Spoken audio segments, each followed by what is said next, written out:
Hello students.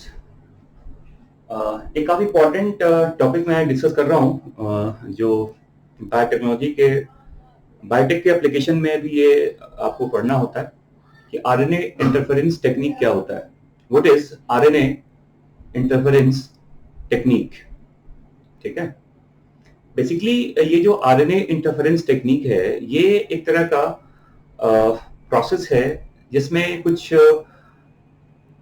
Unwanted या जो foreign RNA strands होते हैं उनको यूकारियोट्स के जो सेल्स होते हैं वो उसको डिग्रेड करता है ताकि उस आरएनए का फर्दर कोई एक्सप्रेशन ना हो या उसका जीन एक्सप्रेशन ना हो। बेसिकली क्या कहा जाता है, देखो कि यूकारियोट्स के जो सेल्स होते हैं, ये मान लो एक यूकैरियोटिक सेल्स है, ये फंगस में भी है, प्लांट में भी है, एनिमल वाले पार्ट में भी होता है। तो मोस्ट ऑफ द जो आप कह सकते हैं यूकैरियोटिक सेल्स का ये एक डिफेंस मैकेनिज्म है जिसे आरएनए इंटरफेरेंस टेक्निक कहा जाता है। जैसे हमारे यूकैरियोटिक सेल्स में क्या होता है, कुछ इस तरह के एक वर्ड यूज करते हैं माइक्रो आरएनए, और इस माइक्रो आरएनए के फॉर्मेशन के बाद एक्चुअली जो माइक्रो आरएनए वगैरह होता है ये जीन एक्सप्रेशन में भी इसका एक इंपॉर्टेंट रोल है। तो बेसिकली मैं बता रहा हूं कि ये जो माइक्रो आरएनए है इसके रेगुलेशन में, अगर कोई ऐसा माइक्रो आरएनए आपके सेल्स में बनेगा तो इस माइक्रो आरएनए के रेगुलेशन में एक प्रोटीन का, इसमें आप कह सकते हैं कि हमारे बॉडी में कुछ जैसे प्रोटीन्स होते हैं हमारे सेल्स के अंदर, जो इस माइक्रो आरएनए के एक्सप्रेशन को या माइक्रो आरएनए के फंक्शनिंग को ये रेगुलेट करता है, और उसे कहते हैं डाइसर। डाइसर एक एंजाइम है, ये हमारे सेल्स में होता है, ये एक प्रोटीन है बेसिकली। तो ये तो इसका प्राइमरी टास्क है, ये इस डाइसर का, ये एक एंडोन्यूक्लिएज क्लास का एंजाइम होता है डाइसर, जो माइक्रो आरएनए के रेगुलेशन के लिए हमारे सेल्स के अंदर होता है। ये सभी यूकैरियोट्स में होता है ना। इसका सेकेंडरी एक फंक्शन भी है इस डाइसर प्रोटीन का, वो ये है कि अगर आपके सेल्स में, अगर आपके यूकैरियोटिक सेल्स में कोई इस तरह का डबल स्ट्रैंड आरएनए कहीं से आ गया हो, देखिए ये जो डीएस आरएनए लिखा हमने, डबल स्ट्रैंड आरएनए कहते हैं इसमें, ये जो डीएस आरएनए है अगर ये आपके यूकैरियोटिक सेल्स में अवेलेबल है, और ये देखो ये जो डीएस आरएनए है, डबल स्ट्रैंड आरएनए, इसका सोर्स मतलब आरएनए वगैरह भी हो सकते हैं, जो सॉरी जो वायरस वगैरह होते हैं, है ना, जो आरएनए कंटेनिंग वायरसेस वगैरह होते हैं, जो वायरस भी अपने आप को आपके सेल्स में स्टेबलाइज करने के लिए, आपके जीनोम से इंटीग्रेट करने के लिए वो ट्रांजिएंटली डीएस आरएनए का फॉर्मेशन करता है।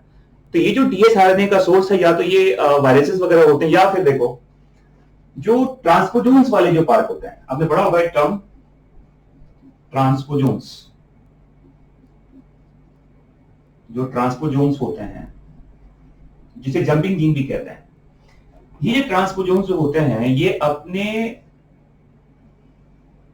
आप जानते हो कि जीन्स, इसमें क्या होता है, एक जीन्स का पार्ट एक क्रोमोसोम से किसी और क्रोमोसोम पर आकर बाइंड करता है ना। तो during that transient mechanism transposons भी डबल स्ट्रैंड आरएनए का क्या करेगा बताओ, फॉर्मेशन करता है। तो इस डीएस आरएनए का सोर्स क्या है, या तो ट्रांसपोजोन्स होते हैं, या फिर इस डीएस आरएनए का सोर्स क्या बताओ, जो आरएनए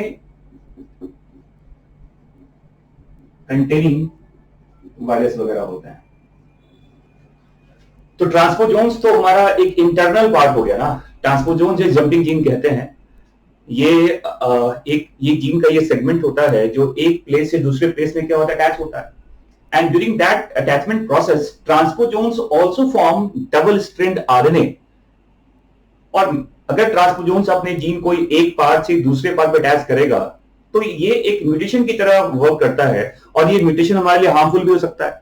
तो उस चीज को रोकने के लिए भी हमारे पास क्या बताओ, इस डाइसर क्लास का एंजाइम है, मतलब ये जो डाइसर होता है ये इसे भी क्या करेगा बताओ, क्लीव करता है डबल स्ट्रैंड आरएनए को।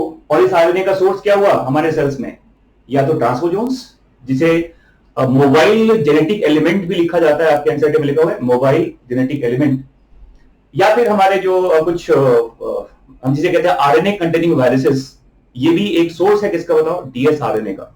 लेकिन इस डीएसआरएनए को इस डाइसर ने क्या किया बताओ, इस डाइसर ने इस डीएसआरएनए को कई पार्ट्स में इसको कट कर दिया। देखो ये जो डाइसर होता है ये इस डीएसआरएनए को स्मॉल फ्रेगमेंट्स में कट कर देता है। देखिए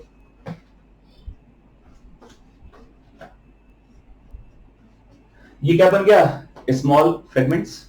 और ये जब ये कट हो जाएगा तो इसको एस आई आरएनए भी कहा जाता है, इसको स्मॉलर इन्फरेंस आरएनए भी कहते हैं। और ये जो आरएनए है, अब आप जानते हैं कि जब ये एसआई आरएनए फॉर्म हो गया, या तो आप कह सकते हो कि अब इस आरएनए का जो बाहर से जो आरएनए वगैरह आया था, इसका फंक्शनिंग क्या हो जाएगा, बंद हो जाएगा, है ना। ये तो एक नॉर्मल प्रोसेस है डाइसर का। अब इस प्रोसेस को साइंटिस्ट ने कैसे यूज किया, आप कह सकते हैं जैसे पैरासिटिक, जैसे निमेटोड्स वगैरह कंट्रोल में हम इस प्रोसेस को कैसे यूज करते हैं वो समझिए पहले आप, मैं क्या कह रहा हूं यहां पर। तो देखो जैसे मान लो, मान लिया जाए ये एक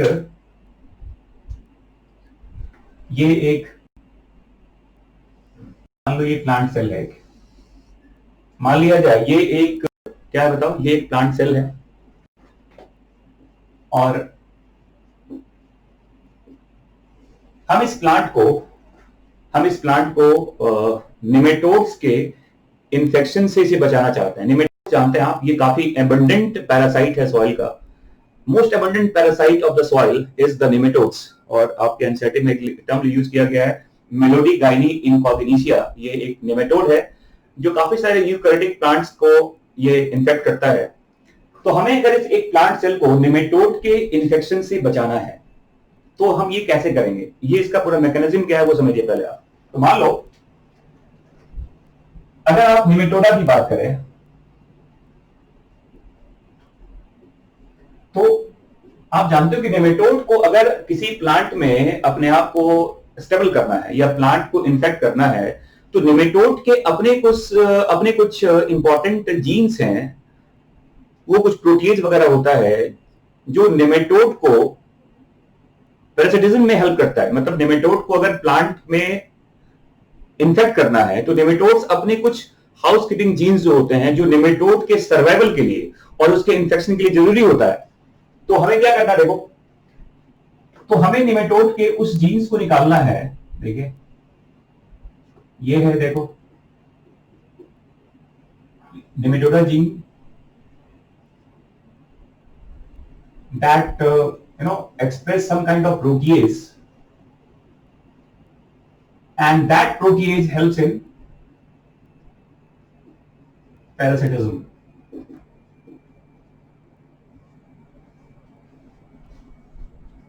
समझ में आ रहा है?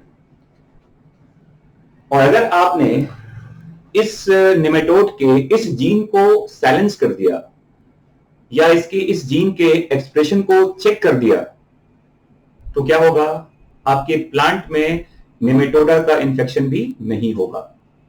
तो हमें करना क्या है, देखिए निमेटोड का ये जो जीन होता है, इस जीन को आपको इस तरह से कंस्ट्रक्ट करना है। ये तो पता है आपको कि जो डीएनए का जो दो स्ट्रैंड होता है उसमें एक सेंस और एक एंटी सेंस स्ट्रैंड होता है ना।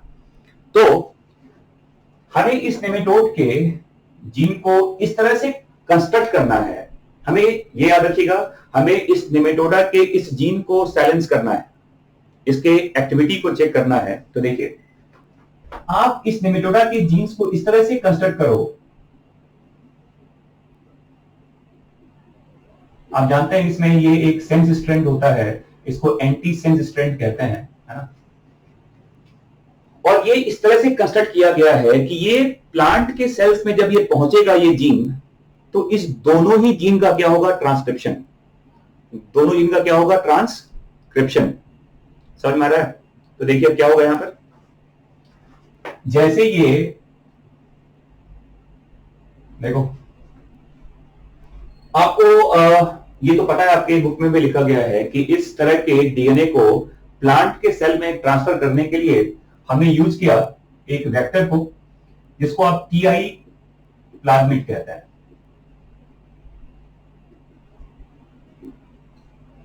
तो आपने टीआई प्लाज्मिड के हेल्प से, जो एग्रोबैक्टीरियम ट्यूमेफेसिएंस का एक वेक्टर होता है, जिसका एक प्लाज्मिड है, इस प्लाज्मिड के हेल्प से आपने नेमेटोडा के इस स्पेसिफिक जीन को कहां पहुंचा दिया? प्लांट के अंदर। तो देखो, जो नेमेटोड स्पेसिफिक जीन है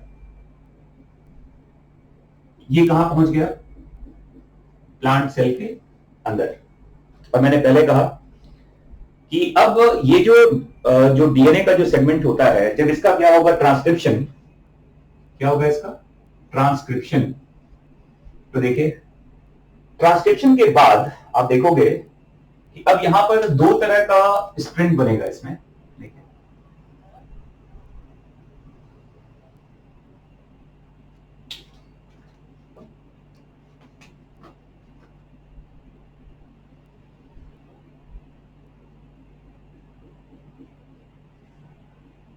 देखिए दोनों स्ट्रैंड क्या हो रहा है? ट्रांसक्राइब हो रहा है। और इसमें याद रखिएगा कि इसमें ये जो आपका जो ग्रीन वाला पार्ट जो देख रहे हैं आप, इसे कहते हैं कंप्लीमेंट्री आरएनए। ये कंप्लीमेंट्री आरएनए होता है, जिसको पैसेंजर आरएनए भी कहते हैं। और जो नीचे की तरफ देख पा रहे हैं आप, ये एंटी सेंस वाला पार्ट होता है, इसका गाइड आरएनए भी कहा जाता है।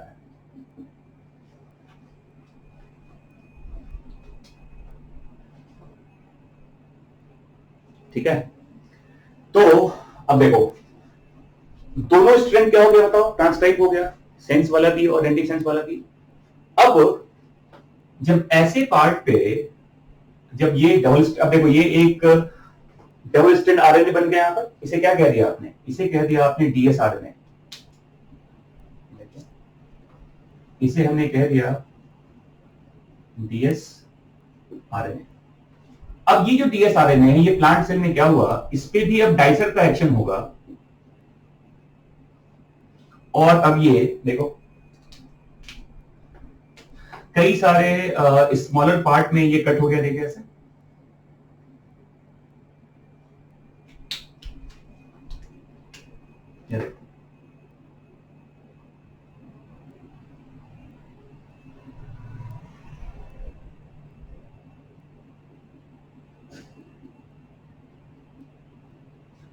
अब इसका नाम क्या हो गया? इसे कहते हैं SIRNA। ये है स्मॉलर इन्फरेंस आरएनए, कहते हैं स्मॉलर इन्फरेंस आरएनए कहा जाता है इसको। अब ये यहां पे फॉर्म हो गया, है ना। अब इसके आगे की कहानी जो होनी है, अब वो होगा निमेटोड के अंदर। जैसे मान लो, अब एक निमेटोड, अगर मान लो ऐसा कि अब एक निमेटोड प्लांट को फीड कर रहा है, प्लांट के सैप को फीड कर रहा है। तो अगर मान लिया जाए, ये देखिए स्ट्रक्चर, मान लो ये है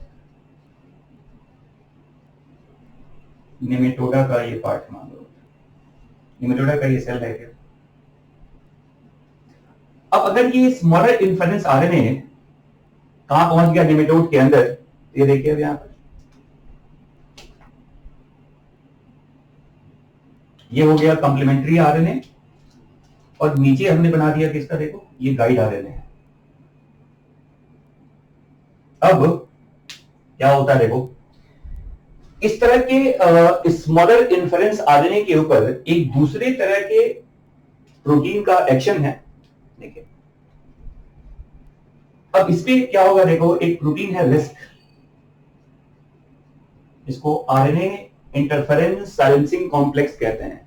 इसमें कई तरह के ये प्रोटीन का एक एग्रीगेशन होता है। ये जो पूरा ग्रुप है, इसे कहते हैं आरएनए इंटरफेरेंस साइलेंसिंग कॉम्प्लेक्स कहा जाता है इसको। और जैसे ये कॉम्प्लेक्स इस पे, अब देखो, मान लो ये मैंने बना दिया, ये एक, मान लो ये रिस्क प्रोटीन का एक ग्रुप है ये, ठीक है। अब क्या होगा? ये रिस्क इस पे जब एक्ट करेगा तो होता क्या? देखिए ऐसे, इसका एक स्ट्रैंड यहां से क्या होगा? क्लीव हो जाएगा, और केवल बचेगा गाइड आरएनए। देखिए, ये क्या बचा बताओ? Guide RNA.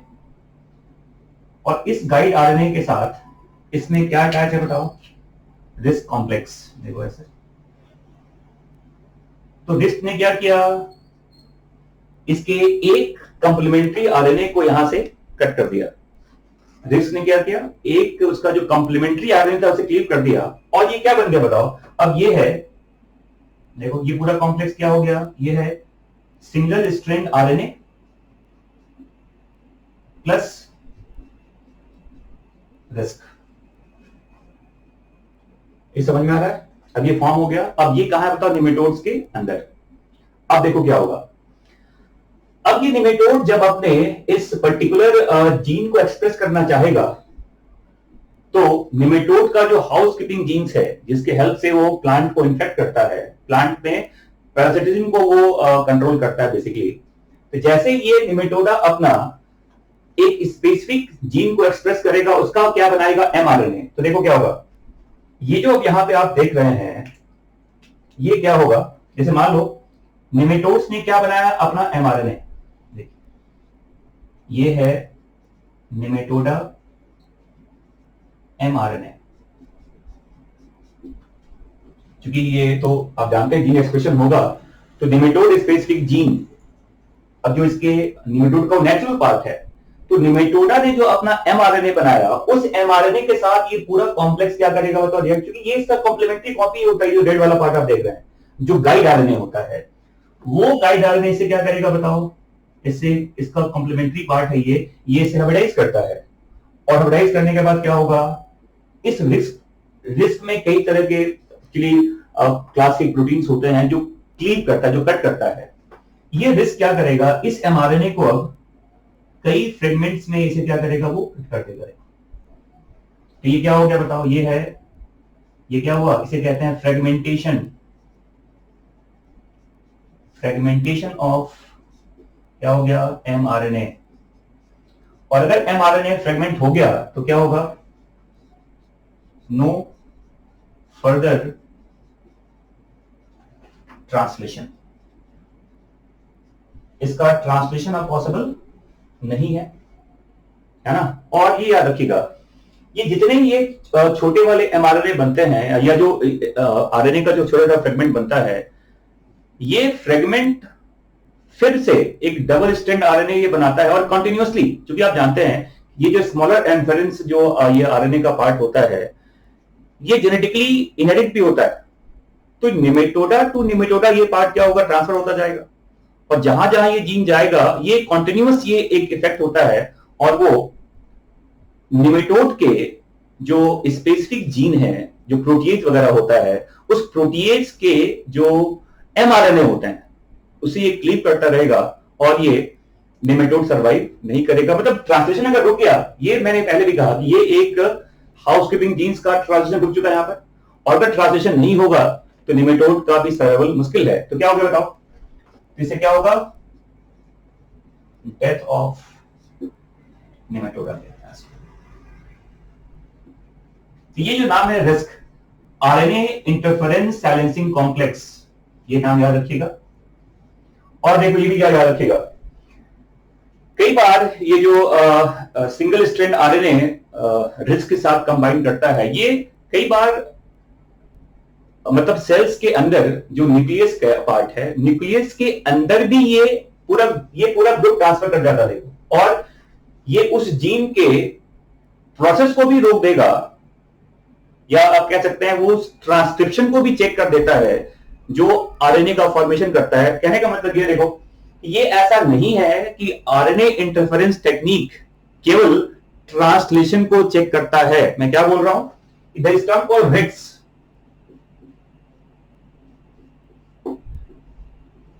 इसे कहते हैं आरएनए इंटरफेरेंस ट्रांसक्रिप्शनल साइलेंसिंग कहा जाता है। इसको क्या बोलते हैं, इसको आरएनए इंटरफेरेंस क्या ट्रांसक्रिप्शनल साइलेंसिंग कहा जाता है इसको। मतलब ये जो रिस्क के साथ सिंगल स्ट्रैंड आरएनए था, ये न्यूक्लियस में एंटर करेगा, और न्यूक्लियस में ये जीन के ट्रांसक्रिप्शन को ही चेक कर देता है जिससे प्रोटीएज बनने वाला था। तो कहने का मतलब ये है कि आरएनए इंटरफेरेंस साइलेंसिंग कॉम्प्लेक्स जो है, या जो आप आरएनए इंटरफेरेंस टेक्निक कहते हैं, this technique is not only to check the translation, it also check the process of transcription. समझ में आ रहा है? और ये वैसे आपके अगर देखा जाए तो एनसीईआरटी के 12th बुक में यही लिखा गया है कि ये ट्रांसलेशन को चेक करता है, बट ये जान के ये मैंने बता दिया आपको, ये अगर आप हायर बुक्स पे पढ़ेंगे आप तो ऐसा बताया जाता है कि ये ट्रांसक्रिप्शन को भी चेक करता है। समझ में आ गया? और अभी जो बता भी आरएनए इंटरफेरेंस ट्रांसक्रिप्शनल साइलेंसिंग भी कहा जाता है इसको। और देखो एक होता है एक कहते हैं जीन नॉकडाउन कहते हैं, एक जीन नॉकआउट इफेक्ट होता है। बेसिकली जैसे देखो दो टर्म यहां पर यूज करते हैं, this term called gene knockdown, gene knockdown कहते हैं, और एक जीन नॉकआउट होता है। तो ये जो आप देखिए जीन नॉकडाउन में कहते हैं कि लेस एक्सप्रेशन होता है जीन्स का, कंप्लीटली साइलेंस नहीं होता उसका, या पूरा का पूरा उसका एक्सप्रेशन चेक नहीं होता। और जीन नॉकआउट में पूरा का पूरा जो आपका जीन्स का जो पूरा उसका एक्सप्रेशन है वो पूरा ही चेक कर दिया आपने। तो बेसिकली जो आरएनए इंटरफेरेंस टेक्निक है वो एक जीन नॉकडाउन इफेक्ट कहा जाता है इसको। ये जीन नॉकआउट नहीं होता। नॉकआउट में क्या हुआ, जीन का पूरा ही एक्सप्रेशन चेक कर दिया आपने, इसमें केवल आपने स्पेसिफिक जीन के प्रोसेस को चेक किया है एक्चुअली, है ना। तो ये जीन नॉकडाउन है, ये जीन नॉकआउट इफेक्ट नहीं है। इसे जीन साइलेंसिंग भी कहा जाता है, ये बुक में लिखा भी गया है, देखो इसे जीन साइलेंसिंग भी कहा जाता है, मेथड भी कहते हैं।